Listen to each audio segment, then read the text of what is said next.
the Summer Theater.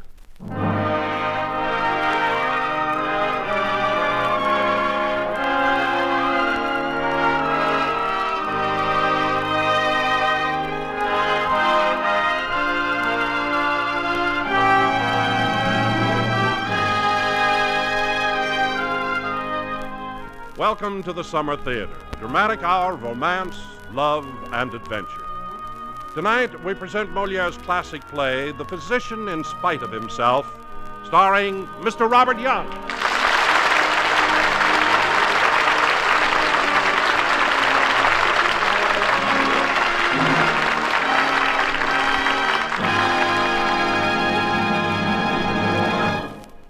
Good evening, ladies and gentlemen. This is your host, Don Wilson. Tonight, we're presenting a farce comedy that was written, believe it or not, almost 300 years ago and has since played almost continuously to delighted audience throughout the entire world. But as it was written so long ago, the characters in it speak differently from the way we do. They say the same things we might say and certainly feel as we do, for none of that has changed, but they don't quite sound like us. For this reason, we have secured the services of a narrator for you, a man who will help tell the story and set the scenes. And now I'm going to ask him to take over as the Summer Theater brings you The Physician in Spite of Himself by the great French playwright Moliere. Our star is Mr. Robert Young.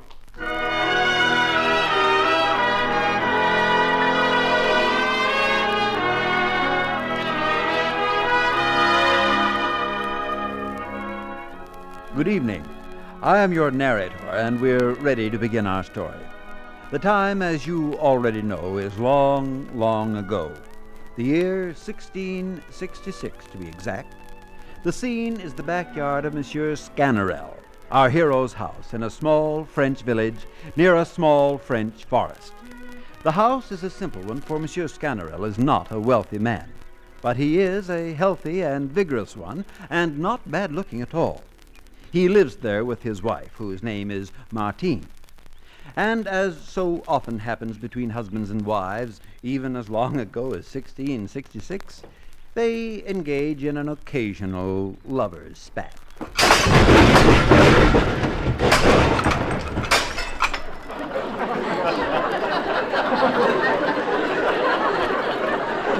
Well, Sganarelle and Martine seem so engaged right now.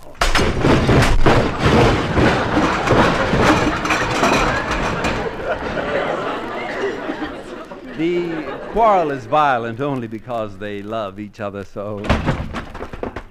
Here comes Sganarelle now, bursting out the back door of his house, followed by his charming and understanding wife, Martine. Listen. No, I tell you that I will do nothing of the kind, and that it is for me to speak and be master. And I tell you that I will have you live as I like, and that I am not married to you to put up with your vagaries. Oh, what a nuisance it is to have a wife. And Aristotle is perfectly right in saying that a woman is worse than a demon. Look at Master Clever with his silly Aristotle. Yes, Master Clever. Find me another log binder who can argue upon things as I can, and who has served a famous position for 6 years, and who, when only a boy, knew his grammar by heart.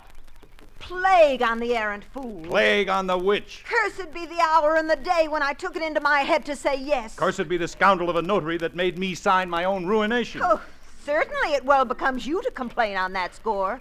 Ought you not rather to thank heaven every minute of the day that you have me for a wife? And did you deserve to marry a woman like me? It is true you do me too much honor. Now enough. Let us drop the subject. I must go. Aha! You wish to drop it. You, a fellow who will drive me to the hospital. A debauched, deceitful wretch who gobbles up every farthing I have got. That is a lie, for I drink part of it. Who sells piecemeal every stick of furniture in the house. That is living upon one's means. Who has taken the very bed from under me. You will get up earlier in the morning. In short, who does not leave me a stick in the whole house. There will be the less trouble in moving. And who from morning to night does nothing but gamble and drink. That is done in order not to get in the dumps. And what am I to do all the while with my family? Whatever you like. I have 4 poor children on my hands. Put them down.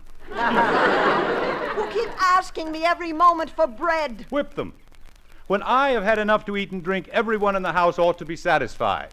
And do you mean to tell me, you sot, that things can always go on so? Wife, let us proceed gently, if you please. That I am to bear forever with your insolence and your debauchery? Do not let us get into a passion, wife. And that I do not know the way to bring you back to your duty? Wife, you know that I am not a very patient man and that my arm is somewhat heavy. I laugh at your threats. My sweet wife, my pet, your skin is itching as usual. I will let you see that I am not afraid of you. My dearest rib, you have set your heart upon a thrashing. Do you think that I am frightened at your talk? Sweet object of my affections, I shall box your ears for you. Sot that you are. I shall thrash you. Walking wine cask. I shall pummel you. Infamous wretch. I shall curry your skin for you. Wretch, villain, deceiver, cur, scoundrel, churl, rogue, scamp, thief. You will have it, will you? Oh, put that stick down. Help! Help! He will beat me.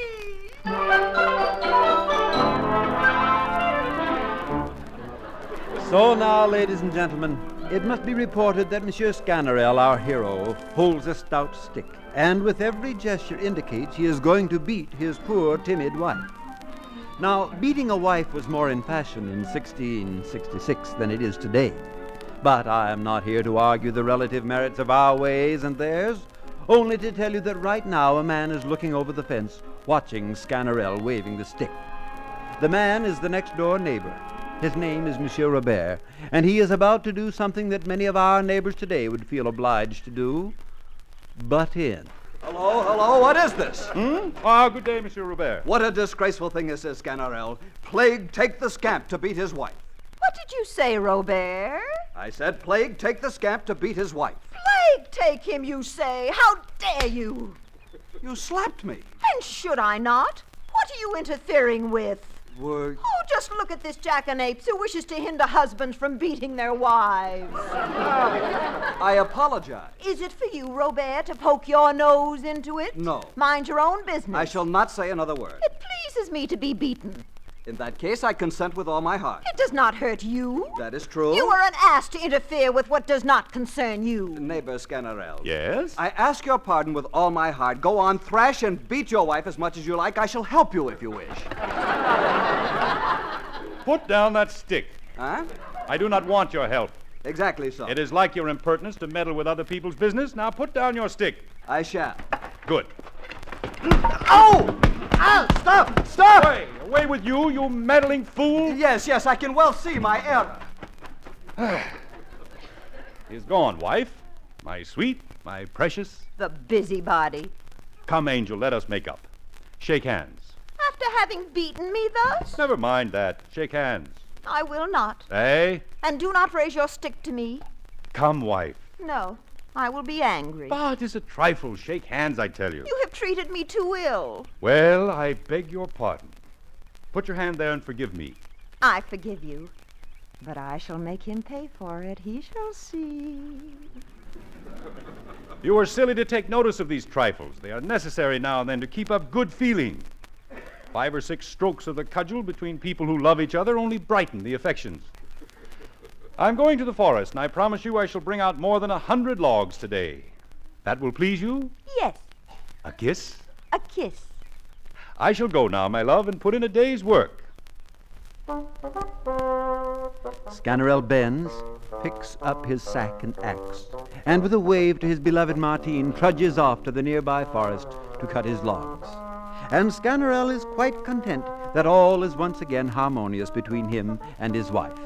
Ah, but is it?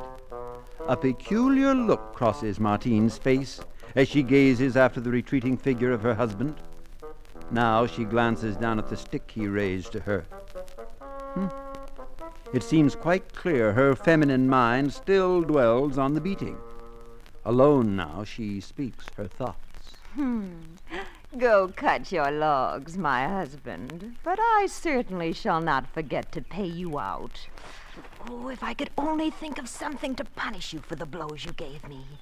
I want revenge that will strike home, or it will not be satisfaction for the insult which I have received.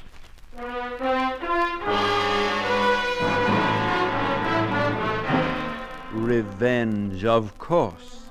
How like a wife in those primitive years of 1666. Now, two strangers approach, walking wearily up the street. They stop by the back fence, within a few yards of Martine, and slump down in the dirt to rest. These men are servants. Their names are Lucas and Valère, and one can see that they are troubled. At first, Martine doesn't see them as they talk together, discussing their strange problem. Ah, Valère, we have truly undertaken a curious errand, and I do not for my part know what we shall get by it. What is the use of grumbling, Lucas? We are bound to do as our master tells us. True. Besides, we both have some interest in the health of his daughter. For her marriage, which is put off through her illness, will no doubt bring us in something. Ah, it shall. Horace, who is generous, is the most likely to succeed among her suitors, although she has shown some inclination for a certain Leandre. Ah, but you know well enough that her father would never consent to receive Leandre for a son-in-law. Never. Horace he wants, and Horace he will have, no matter what his daughter's wishes are. Martine turns her head and sees the two servants sitting by her fence.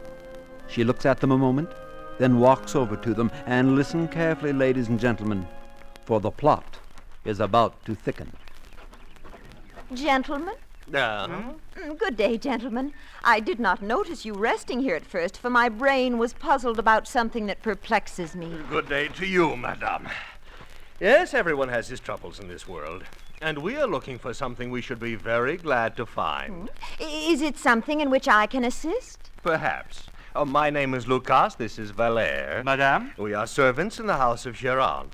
He has sent us to find a clever man, some special physician, who can give relief to our master's daughter, seized with an illness which has deprived her of the use of her tongue. Her tongue? She cannot speak. Poor thing. Several physicians have already exhausted all their knowledge on her behalf. But sometimes one may find people with wonderful secrets and certain peculiar remedies, who very often succeed where others have failed. I see. That is the sort of man we are looking for. Ha! This is an inspiration from heaven to revenge myself upon my rascal. Gentlemen, you could not have come to anyone better. We have a man here, the most wonderful fellow in the world for desperate maladies. Then tell us, where can we meet him? Well, you will find him just now in the forest, where he is amusing himself in cutting wood. A doctor who cuts wood? He is a strange, eccentric, whimsical man whom you would never take to be what he really is. He goes about dressed in the most extraordinary fashion, pretends sometimes to be very ignorant, and keeps his knowledge to himself. Astounding. And dislikes nothing so much as using the marvelous talents which heaven has given him for the healing art. Madame, it is a wonderful thing that all these great men have always some slight grain of madness mixed with their learning. Oh, the madness of this man is greater than can be imagined. For sometimes he has to be beaten before he will admit his ability. No. Beaten, you say? Beaten, truly. So I warn you beforehand that he will never admit that he is a physician unless you each take a stick and compel him by dint of blows to concede at last what he will conceal at first. Unbelievable! It is thus that we act when we have need of him. Oh, but you will see that he works wonders. What is his name, madame? His name is Sganarelle. It is easy to recognize him. He wears a ruff and a yellow and a green coat. A yellow and a green coat? He is then a parrot doctor? Oh. Madame, is it true he is as clever as you say? Oh, as clever. He is a man who works miracles. About 6 months ago, a woman was given up as dead by all physicians. They were going to bury her when they dragged by force the physician Sganarelle to her bedside. Oh. Having seen her, he poured a small drop of something in her mouth. Yes. At that very instant, she rose from her bed and began immediately to walk into her room as if nothing had happened. Now, not more than 3 weeks ago, a young child fell from the top of the belfry. No sooner than they took our man to it than he rubbed the whole body with a certain ointment which he alone knows how to prepare, and the child immediately rose and ran away to play. Aha! This man must have the universal cure-all. Who doubts it? Odds, Bobs, he's the very man we want. Come, Lucas, let us go quickly and fetch him. But do not fail to remember the warning I have given you. Leave it to us. If he wants nothing more than a thrashing, we will gain our point.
And so Sganarelle's adoring wife, Martine, has cleverly set her revenge in motion. Now let us jump on ahead and find her unsuspecting husband. This is the forest near the Sganarelle home, heavily wooded and alive with many 17th century French birds and insects. Our hero is around here someplace. Ah, there he is, working himself into a sweat, chopping wood with great gusto. Why, already he's cut one whole log, and he's been at it only half an hour. He chops. He stops. And again he chops. Again he stops, sets down his axe, and rests. For a married man with a family to support must be careful not to work himself into exhaustion. Now Sganarelle puts his hand into his sack and takes something out. It looks suspiciously like a bottle. Zounds, I've done enough to deserve a drink. One must take all care not to let work give one the blues. Ah, you rogue. I love you. I love you, my pretty dear bottle.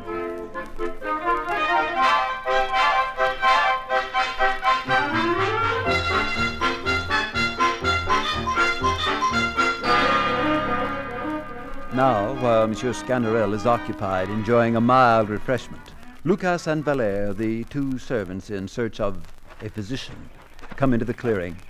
They stop and look at Monsieur Sganarelle a few paces from them. He is surely our man, Valère. Exactly as described to us by the good woman. Well, come on, Lucas. Let us go to him. Hello, sir. Huh? Good day to you, sir. Good day to you. Sir, is not your name Sganarelle? Yes and no.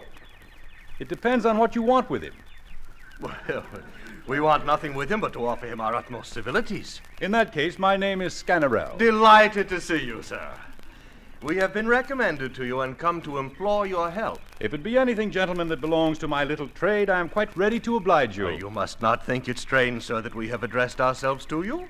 Clever people are always much sought after, and we have been informed of your capacity. It is true, gentlemen, that I am the best hand in the world at chopping logs. Oh, I spare sir. no pains and make them in the best fashion.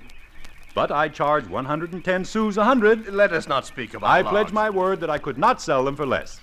You may find some elsewhere for less, but there be logs and logs. I pray you, sir, let us change the conversation. I take my oath that you shall not have them for less. Upon my word, you shall pay the price. Ought a gentleman like you, sir, to amuse himself with these clumsy pretenses, to lower himself to talk thus? Ought so learned a man, such a famous physician as you, wish to disguise himself as a wood chopper and keep buried his great talents? This fellow is mad. All this beating about the bush is useless. We know what we know. What do you know? For whom do you take me? For what you are, a great physician. Position yourself. I am not one, and I have never been one. Lucas, the fit is on him. Fit? Sir, do not deny things any longer. And do not, if you please, make us have recourse to, unpleasant extremities. Sounds have recourse to whatever you like. I am not a physician, and I do not understand what you mean. Lucas, I perceive we shall have to apply the remedy. So it does seem. Once more, sir, I pray you, confess you are a physician. I tell you, I am not a physician. You're not a physician. No. Well, since you will have it so, we must make up our minds to do it. That stick will do, Belair. Here. Now take one for yourself. Oh, I have one. You're still not a physician, sir. No, I tell you. Very well. Oh, ow! Oh! Hold, gentlemen. I will be anything you like. Ah! Now, why? Why did you make us take the trouble of giving you such a beating? What does it all mean, gentlemen? Is it a joke, or are you both out of your minds to wish to make me out a physician? What, you do not give in yet? You still deny being a physician? The devil take me if I am one. Are you not a physician? No, plague choke me. This time, Lucas, he prefers choking to thrashing. We must accommodate him.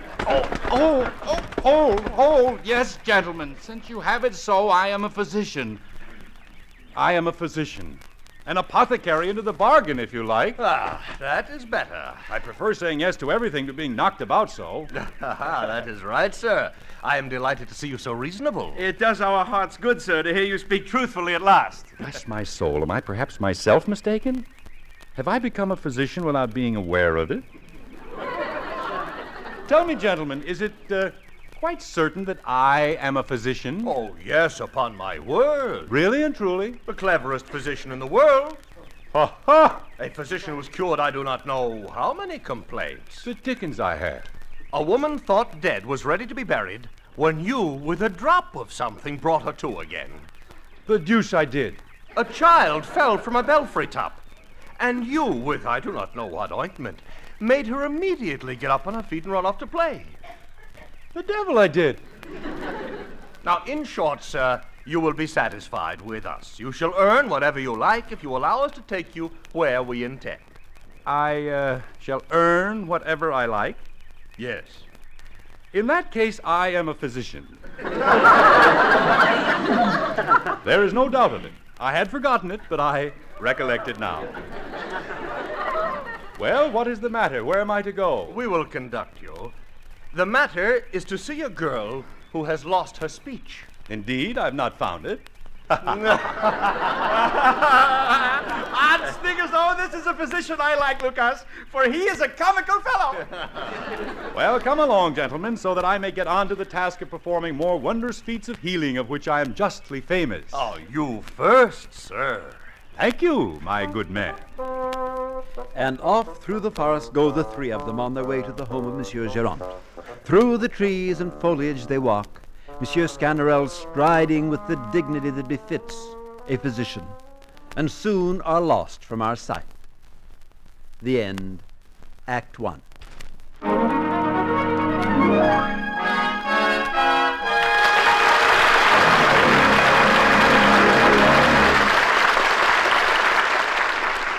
Tomorrow night, 21st Precinct dramatizes another action story of the world's largest police force. Meet policemen as human beings. See them when they're in danger and also when they're out of harness, relaxing and being just plain guys.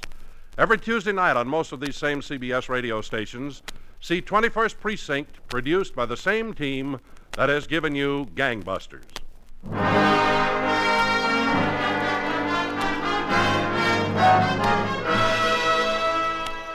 And now, Act 2 of The Physician in Spite of Himself, starring Mr. Robert Young.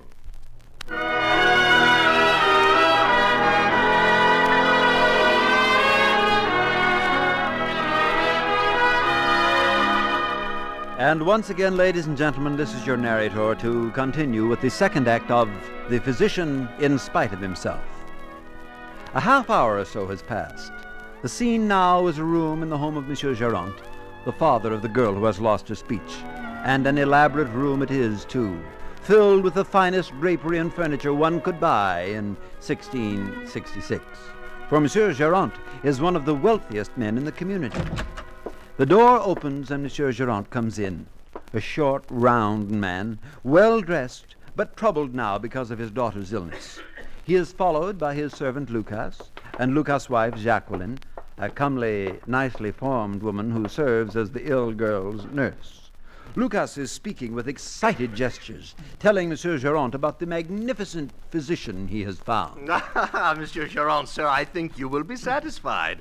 For physician Sganarelle is the greatest in the world.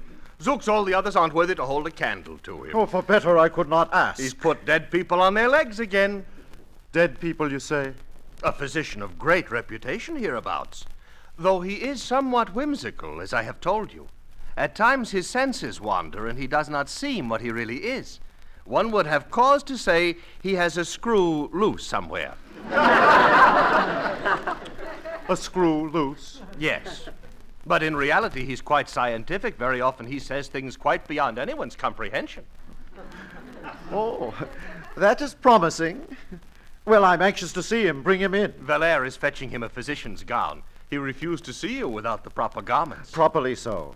Nurse Jacqueline, why do you frown? Upon my word, Monsieur Gérant, this physician will do just the same as all the rest. The best medicine to give your daughter would be a handsome, strapping husband for whom she could have some love. Hold your tongue, wife. It's not for you to poke your nose in here. I tell you that all these physicians do her no good. Your daughter, Monsieur Gérant, wants more than rhubarb and senna. A husband is a plaster that cures all girls' complaints. Would any husband have her in her present state, Nurse Jacqueline, with that affliction upon her?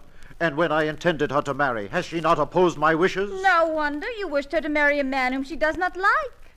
Why did you not give her Monsieur Leand, who takes her fancy?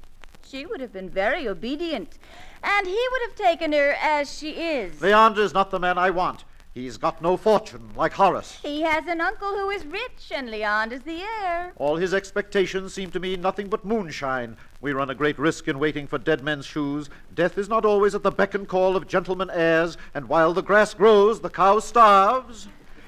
Well, I would sooner give my daughter a husband she likes than have all the riches in the country. Bless my soul, Nurse Jacqueline, how you chatter. Now hold your tongue, you... The physician, Sganarelle. The door opens wide, and Monsieur Sganarelle comes in, dressed somewhat differently than before. Gone is his vibrantly yellow and green coat. He wears instead a long, flowing, and sedate white gown of a physician. In his hand he holds a black pointed cap, a sign of scholarship. For a brief moment he surveys the room and the people before him. Then, and still with great dignity, he approaches Monsieur Gérant. Monsieur Gérant bows. Nurse Jacqueline curtsies. Sganarelle bows in return, and affecting his best bedside manner, speaks to Monsieur Gérant, a man he has not yet met. Sir, Hippocrates says that we should both put our hats on. And Sganarelle plops his hat on his head. Hippocrates says that? Yes. In which chapter, if you please? In his chapter on hats. Oh. Well, since Hippocrates says so, we must obey. Hand me my hat, Lucas. Thank you. Now, Doctor, having heard of the marvelous things... To whom are you speaking, Monsieur Sganarelle? To you, Doctor. But I am not a physician. You are not a physician? Indeed, I am not. Really? Really. Lucas, good man, hand me that stick. Thank you. Now. Ah! Oh, oh! What are you doing? Why are you beating me? There. Now, you, sir, are a physician. I myself have never taken any other degree. Lucas, what a devil of a fellow you've brought me here. Did I not tell you he was a funny sort of a physician? It is his joking. Well, his joking does not suit me. Monsieur Sganarelle, I am Monsieur Gérant, father of the stricken girl. My pardon. Well, it's nothing. Now, to the matter at hand. My daughter, sir, is suffering from a strange complaint. I am delighted, Monsieur Gérant, that your daughter has need of my skill. And I wish with all my heart that you stood in the same need of it. I'm obliged to you for these kind feelings. Now, what is your daughter's name? Lucine. Lucine. Ah, what a pretty name. And who is this tall woman standing here? Monsieur. She is my daughter's nurse, Jacqueline. Deuce, that Jacqueline's a fine piece of household furniture. Ah, nurse. Charming nurse. All my nostrums, all my skill, all my cleverness is at your service. Thank you, monsieur. Then by your leave I embrace you, nurse, to show the depth of my sincerity. Monsieur Doctor. Oh, don't leave my wife alone, Monsieur Doctor. What, Lucas? Is she your wife? Yes. I did not know. Then I'm very glad of it, for the love of both of you. I congratulate her, Lucas, on having such a husband as you. Oh, thank you. And I congratulate you, Lucas, on having a wife so handsome, so discreet, and so well-shaped. Once again, I embrace her to show the depth of my sincerity. Enough. Do not be so sincere. Yes, enough indeed. Enough indeed, physician. Let us tend to the real patient. One moment, Monsieur Chiron. Now that I'm here, I feel interested in your entire household.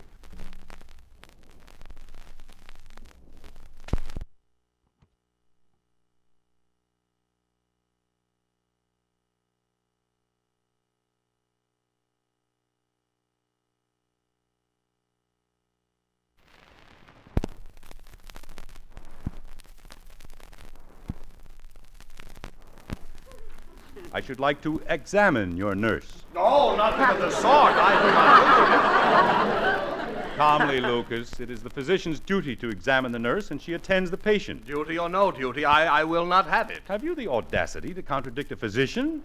Send him out, Monsieur Giron. I will not go, and I do not care a straw about a physician. Careful, I will give you a fever. By my leave, have done with this. The patient, doctor, let us go to her. Very well, let us go. Come, nurse. I shall come too. Not so, Lucas, for while a doctor may well have need of a finely formed nurse, he certainly has no need of her husband.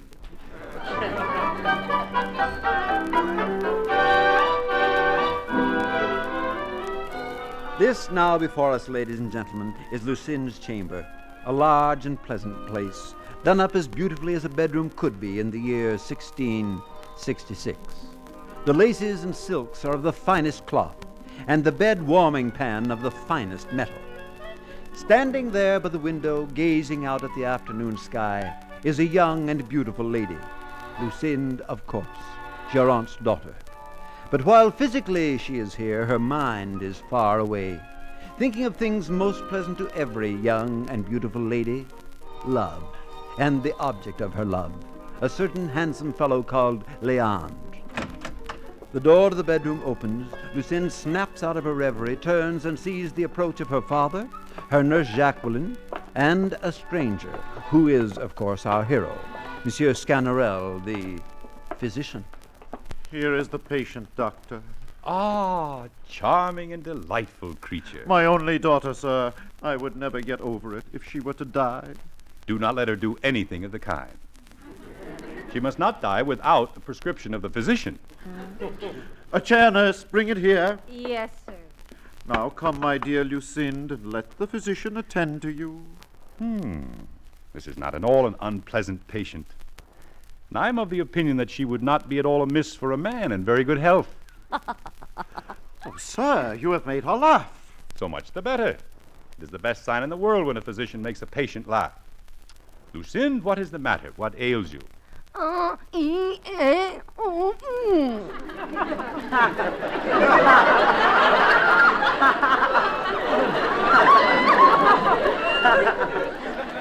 What do you say?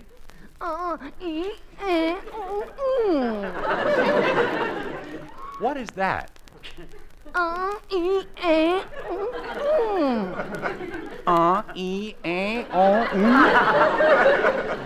do not understand you, Lucinde.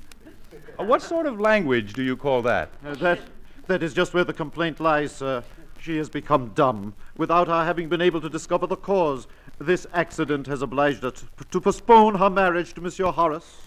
And why so? Horace wishes to wait for her recovery to conclude the marriage. And who is this fool Horace that does not want his wife to be speechless? Would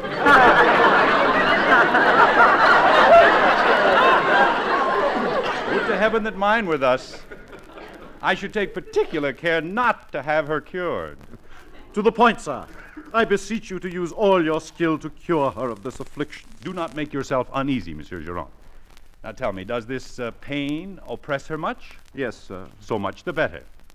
Is the suffering very acute? Very acute. That is right. Now give me your hand, Lucien. The pulse, Monsieur Giron, tells me that your daughter is dumb. Oh, sir, that is what is the matter with her. Why, you have found it out at the first touch. Of course. We great physicians, we know matters at once. An ignoramus would have been nonplussed and would have told you it is this, that, or the other. But I hit the nail on the head from the very first, and I tell you that your daughter is dumb. Yes, but I should like you to tell me whence it arises. Nothing is easier. It arises from loss of speech. Yes.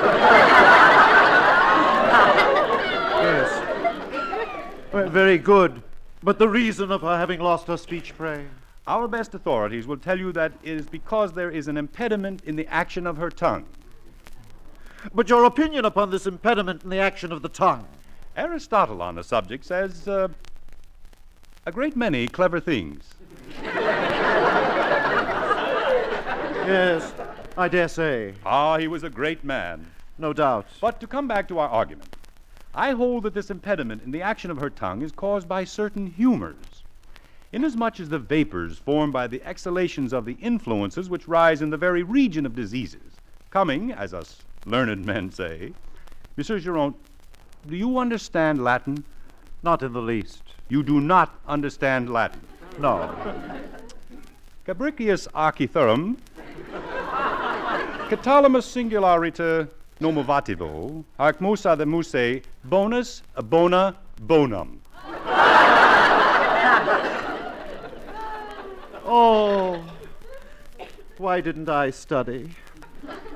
It's so beautiful, I do not understand a word of it. Thus, these vapors which I speak of passing from the left side, where the liver is, to the right side, where we find the heart, fill the ventricles of the omoplata. Now, understand well this argument. Yes. Now, these vapors are endowed with a certain malignity, which is caused, pay attention here if you please, I do. which is caused by the acridity of these humors engendered in the concavity of the diaphragm. And that is exactly the reason that your daughter is dumb. Oh, how well you speak. And it is undoubtedly impossible to argue better. Undoubtedly. Still, Monsieur Doctor, there's one thing I cannot exactly make out. That is the whereabouts of the liver and the heart. It appears to me that you place them differently from what they are, that the heart is on the left side and the liver on the right. Yes, this was so formerly, but we've changed all that.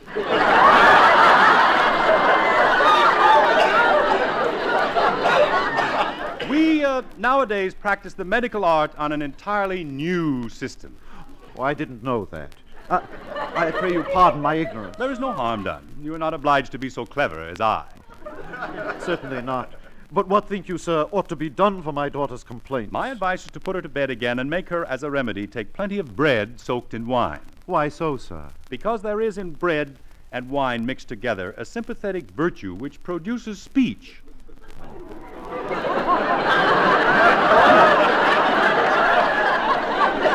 Do you not see that they give nothing else to parrots, and that by eating it they learn to speak? Oh, that is true. Oh, the great man. Quick! Plenty of bread and wine, nurse. Hold a moment, nurse. Come here. What do you wish? Monsieur Giron, I must give some medicine to your nurse. Come with me, nurse.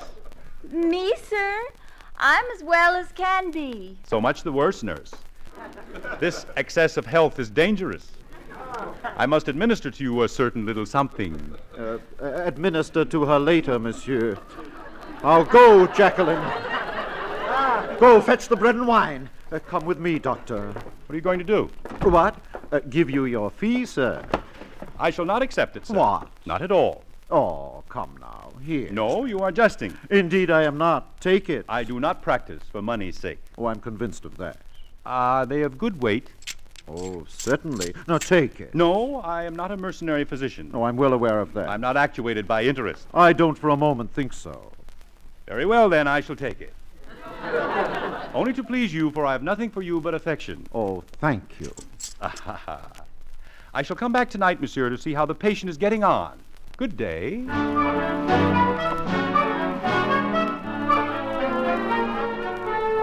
This now, ladies and gentlemen, is the courtyard outside Monsieur Girard's home. Sganarelle, our fine physician, comes quickly out of Girard's house, crosses the courtyard and walks along the high stone wall, overgrown with vines and bushes. Behind some shrubs, he stops and glances round to see that no one is watching. Then, from out of his pocket, he takes the money Girard gave him for his services and counts same, quite happy in his newfound profession. But suddenly a figure appears on top of the stone wall and sees Sganarelle in his physician's gown. Hello! Sganarelle looks up, sees a young man whom he has never seen before, and quickly pockets his money. The young man leaps to the ground in front of Sganarelle. Sir, I have been waiting to see you. Me? I have come to beg your assistance, Monsieur Doctor. Ah, my assistance. Give me your hand. Oh, but, sir... That is a very bad pulse you have, young man. No, sir, I am not ill. What? If you are not ill, why the devil do you not tell me so? I am not ill. I wish to speak to you on another matter. My name is Leandre. Who? Leandre. I am in love with Lucinde, to whom you have just paid a visit. And she is in love with me, as all access to her is denied to me through the ill temper of her father. Watch yourself. He is a rosy gentleman. I beseech you, sir, to serve me in my love affair and to assist me in a stratagem that I have invented so as to say a few words to her. On this my whole life and happiness depend. Whom do you take me for? How dare you address yourself to me, to assist you in your love affair, and to wish me to lower the dignity of a physician? Do not make such a noise, sir. I will make a noise. You are an impertinent fellow. Gently, An sir. ill-mannered jackanapes. Pray. I will teach you I am not the kind of man you take me for, and that it is with the greatest insolence. Sir? Hmm? I have here some coins of fine weight. Ah, you wish to employ me. Thank you. I was not speaking of you anyway, for you're a gentleman. Now, what is the affair in question? You must know then, sir, that this disease of Lucinde's you wish to cure is a feigned complaint. Feigned? Ah, the physicians have argued about it, as they ought to do, and have not failed to give their opinion. This one that it arose from the brain, that one from the intestines, another from the spleen, another again from the liver. As my opinion, I have given none of these. My cleverness is so great. And you are right. For the fact is that love is its real cause. And Lucinde has only invented this illness in order to free herself from a marriage with which she has been harassed. Aha! The matter clears itself to me, Leandre. Now come, sir. As we go along, I will tell you what I wish you to do. Yes, come, Leander. For somehow you have inspired in me an inconceivable interest in your love. You are kind, sir. And if all my medical science does not fail me, the patient shall either die or be yours. As you can see, way back in 1666, money made the difference. How wonderful it is that things have progressed so. Well, arm in arm, Monsieur Sganarelle and his new friend Leandre leave Monsieur Girard's courtyard and walk into the field beyond, there to plot, if possible, a happy conclusion for the problems of young love. The end, Act 2.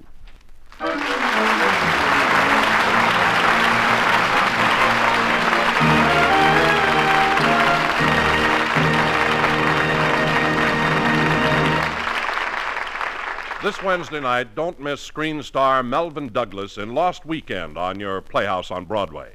In fiction and on film, the story of Lost Weekend gripped the public's imagination. Hear it adapted for your Playhouse on Broadway over most of these same stations this Wednesday night with Melvin Douglas in the starring role of the tragic victim of alcoholism. We pause now for station identification. This is the CBS Radio Network.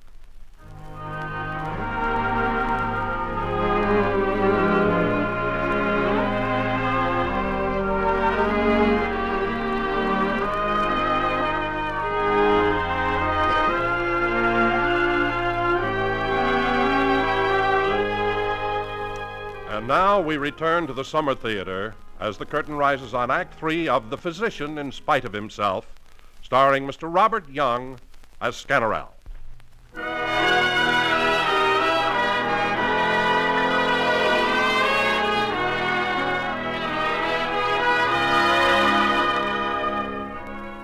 This is your narrator again, ladies and gentlemen, anxious to get on with the third and final act of Moliere's The Physician in Spite of Himself.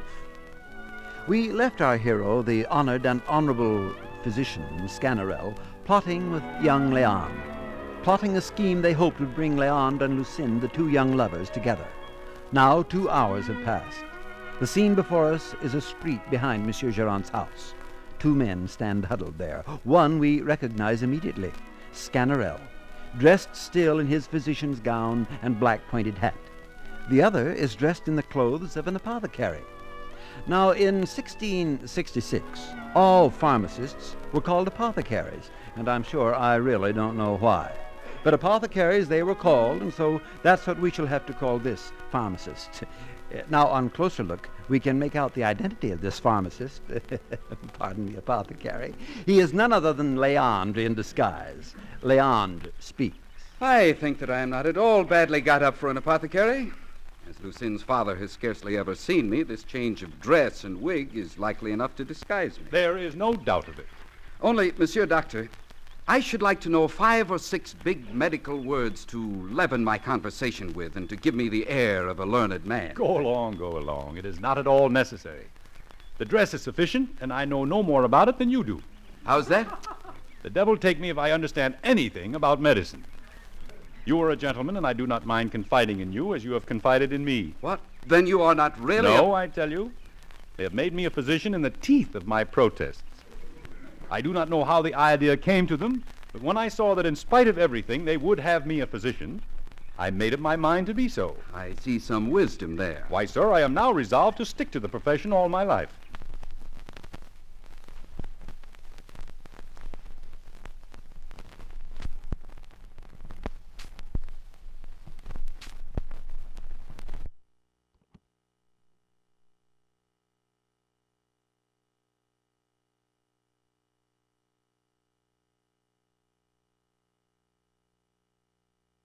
Best trade of all. Material we have, workmanship, farthing. It costing us. Well, come now, Leander, we are ready. Let us go to the house of your lady love.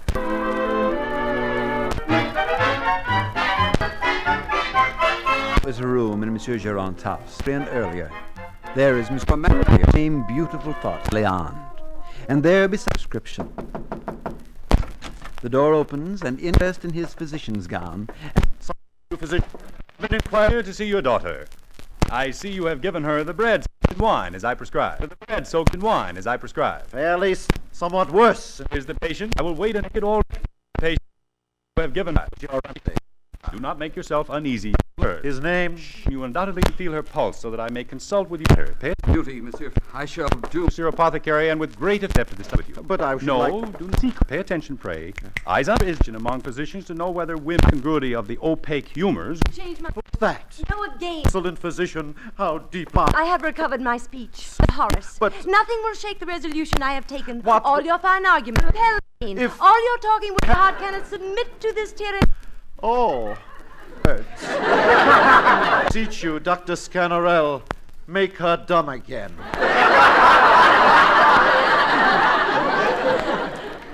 That is impossible. All death. I thank you. Lucinde, my daughter. No. All your reasoning will not have the slightest effect on me. You shall marry Horace this very evening. I would sooner marry death itself. Stop, for heaven's sake, stop. Monsieur Géron, let me doctor this matter. It is a disease that has got hold of your daughter, and I know the remedy to apply to it. Is it possible indeed, sir, that you can cure this disease of the mind also? Yes, let me manage it. I have remedies for everything, and our apothecary will serve us capitally for this cure. Monsieur Apothecary, a word with you, please. Yes, Monsieur Physician. You perceive, sir, that the passion Lucinde has for this certain Leander is altogether against the wishes of her father. Yes, that seems apparent. So there is no time to lose. The humors are very acrimonious.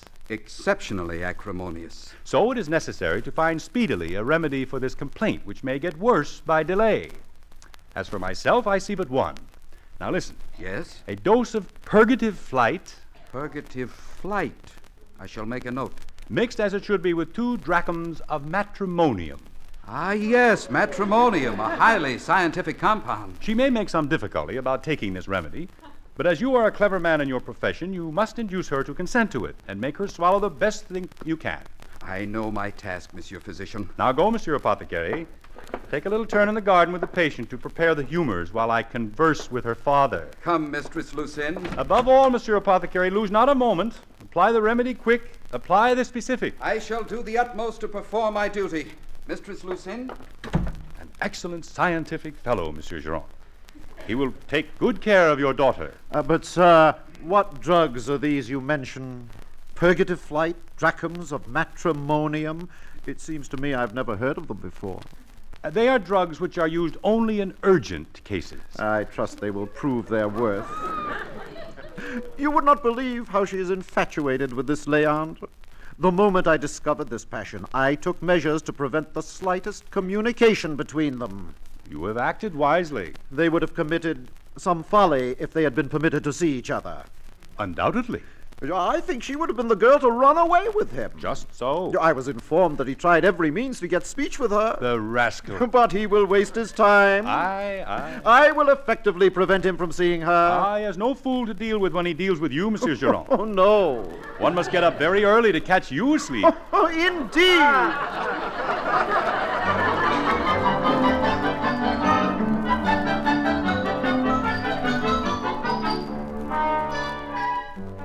So Sganarelle slaps Monsieur Geraint on the back, with a little more force perhaps than necessary, and congratulates him on his obvious wisdom. Monsieur Geraint smiles, even laughs out loud, but with becoming modesty. And now suddenly the door flies open, and Monsieur Geraint's servant Lucas rushes into the room. Monsieur Geraint! Monsieur Geraint! His face white with worry, he approaches Geraint and Sganarelle. Ah, Monsieur Geraint. Well, what is it, Lucas? Oh, odds bob, sir, here is a pretty to-do. A pretty to-do? What? Oh, your daughter, sir. She's fled with her Leandre. What? It was Leandre who played the apothecary. And this was the physician who performed the nice operation. Well... What? To murder me in this manner? Quick, Lucas, fetch a magistrate. Yes, monsieur, immediate. Ah, villain, I will have you punished by the law. But... You will be hanged. But do not stir a step, I tell you, for you are for the noose.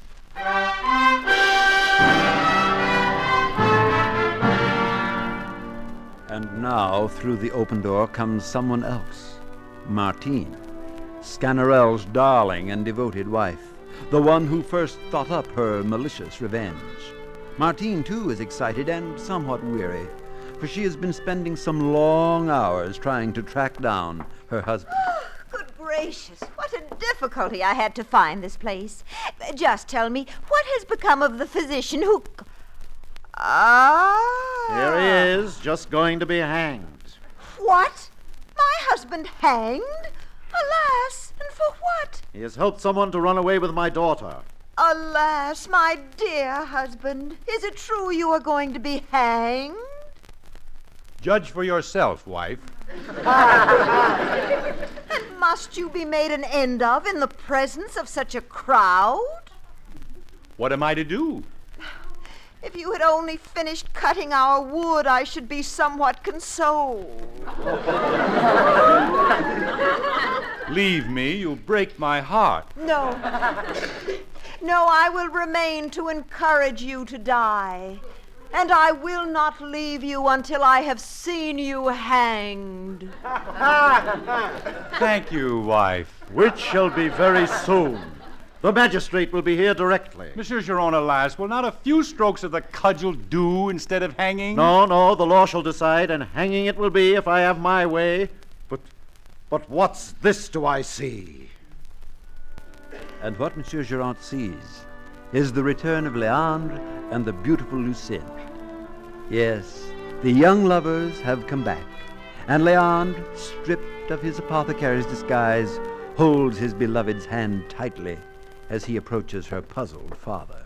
What is this? Monsieur Geraint, I appear before you now not as an apothecary, but as Leandre, and am come to restore Lucinde to your authority. Well?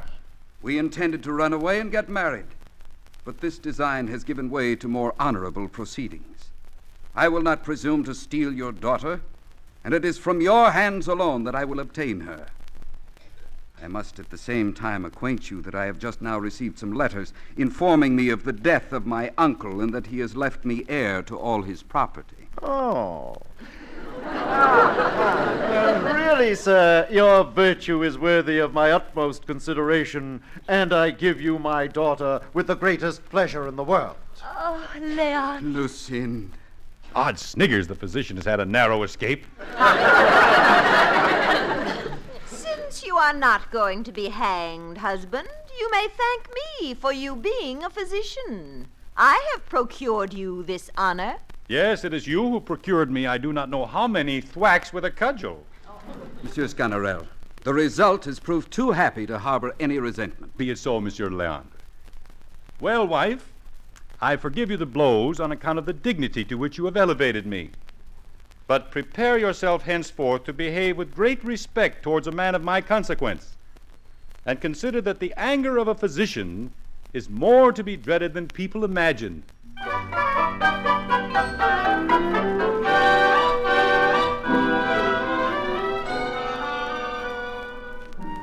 The players now turn to the audience and bow in unison, all very happy that the letters arrived in time to tell Leandre of his inheritance, and not a moment too soon either. For if Leandre's uncle hadn't died just when he did, there's no telling what would have happened. But die he nicely did, and all is well. The end, Act 3, The Physician in Spite of Himself.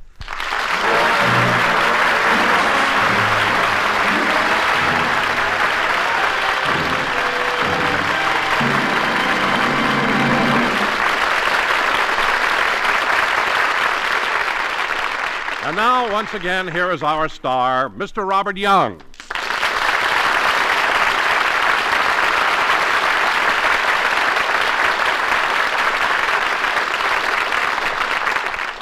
Don, I'm wondering if you'd ask if there are any doctors in the house. Well, doctors, wouldn't one be enough, Bob? You don't look very ill. Well, it's not for me, Don. I was just thinking perhaps we should point out that the physician in tonight's play was not intended to portray any present-day doctor.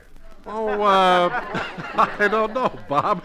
Now, take my doctor, for instance. Don't say it, Don. He may be listening. But seriously, Moliere's purpose in this play and in other of his plays was really a high-minded one.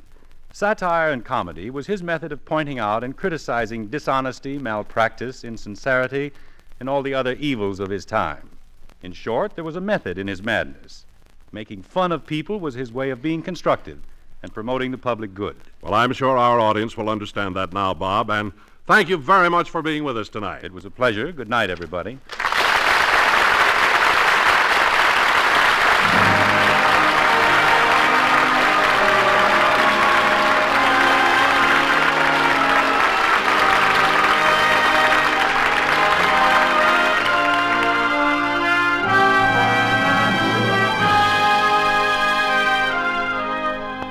Tonight you have heard Moliere's classic play, The Physician in Spite of Himself, specially adapted for the Summer Theater by Lawrence Roman, starring Mr. Robert Young. Featured in the cast were Doris Singleton as Lucinda, Edgar Barrier as Guérin, Shirley Mitchell as Martine, Vic Perrin as Leandre, with Eve McVeigh as Jacqueline, Lawrence Dobkin as Lucas, Jack Crucian as Valère, and Harry Bartell as Robert. Polly Bear was the narrator. Our producer-director is Norman MacDonald. Robert Young, star of Father Knows Best, appeared through the courtesy of the General Foods Corporation.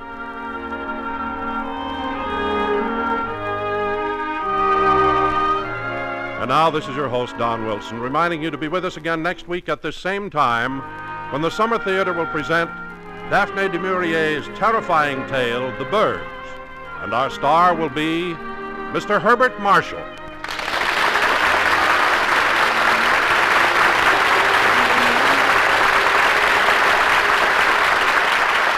This is the CBS Radio Network.